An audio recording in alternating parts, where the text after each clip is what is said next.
Pwede po lang po.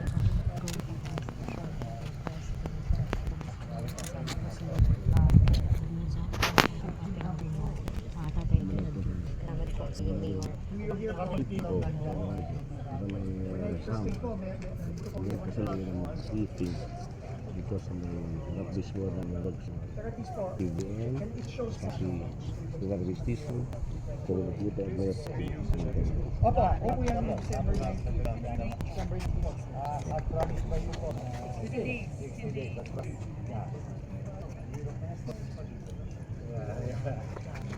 Natulong tao. Salamat po. Hindi na po natin tayo. We will be prepared.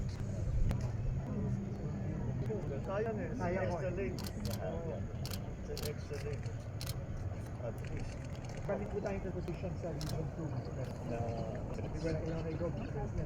Yung traffic bahay na. Sila dito. Nauna daw nasira yung kanya. Nauna daw tayo. But we promise po, it's burning. Ito yung mga materials na proteste. Naka-tender na po sa sulit.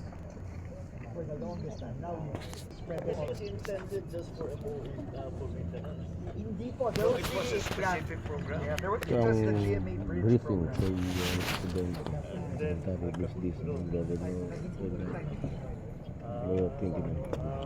I got stuck. Nag-usapan na rin dito kung bagong planong bridge na gagawin katabi ng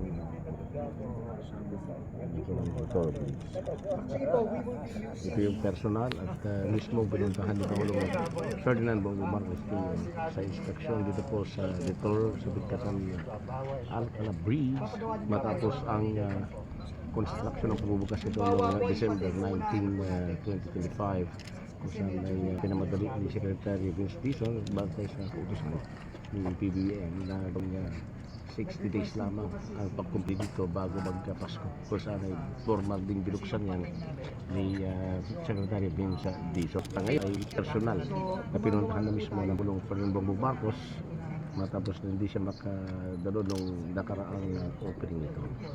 At mamaya din ay didiretso yan sa Camalagnyugan at Pre-Bridge para sa inauguration naman ng naturang tulay at ganoon din ay dadaan sa ginaganap ngayong Provincial Athletic Meet sa Camalagnyugan Sports Complex. I was with ARD on December 19. Kasama natin si Sam Tundao at saka si Sandro Gabriel dito sa ating coverage dito sa Pigatan Inspection That's the plan. ng ating Pangulong Bongbong Marcos. Siyempre, Pangulong Paswao sa Blanco. Ayo, sama na natin mga local media ating head ng PIA si Ma'am Angel Mercado. Yan, ang natin natin sa dinig na dinig nyo yung briefing. Si Mayora at saka si Cor. President. Local. Salamat sa iyo. Ay, salamat. Oo, ay kung hindi makinawa yun, wala tayong Mahaba po ito. Mahaba po ito. Nandun si Diba, this is actually longer than the Kabagan Link. Oo. Pareho yung sa Isabela. Ang Isabela, I think, is 60. No? Ito, 80. 18 meters. mahaba po ito. Opo. Dagi pa niyo nagpagawa niyo. Oo. 80. 1980. Pero iba naman yung truck. Isipin mo 1980 Oo. traffic dito. Mga malilit pa na Maliliit truck. lang yung mga tsaka hindi ganun marami. That's true po. Harvest season po talaga. Si President, quick statement comes over. Yes. Hello, good morning. We are here in Pigatan Bridge here in Cagayan Province. And here with the governor and the mayor. We are just looking at the bypass bridge. As you can see, ito yung nasira dahil nag-overload kasi ang capacity nito 20 tons. Dalawang truck na tigtay 20 tons yata ang bawat isa. 90 tons po. Lahat-lahat ang naging isa. load. O kaya nagkaganyan.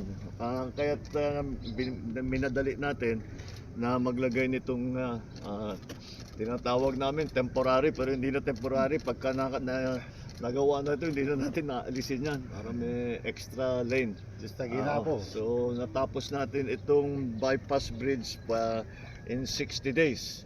At naitayo ito sa lupa na dinonate ng ating mabuting mayor. Ng mga constituents po Ang ng mga Pigatan. constituent ng Pigatan. Okay. So, okay, now we'll go to tignan natin. Kamanyugan naman.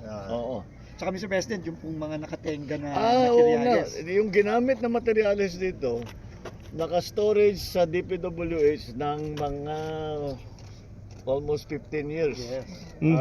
Dahil ito ang nagkaroon ng project na hindi natuloy, naiwan na lang doon at hindi na nagagamit for that amount of time.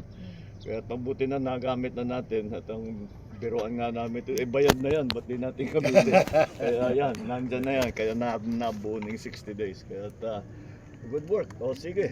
Gagawin This din is yung bawayan pating, di ba po? Oo. Yes. Oo, gagawin din. Ito naman si Gob putting me on the spot dito. Oo, Salamat po. gagawin lahat. Opo, opo. Salamat po. Thank Okay, you so maraming much. salamat. Thank you.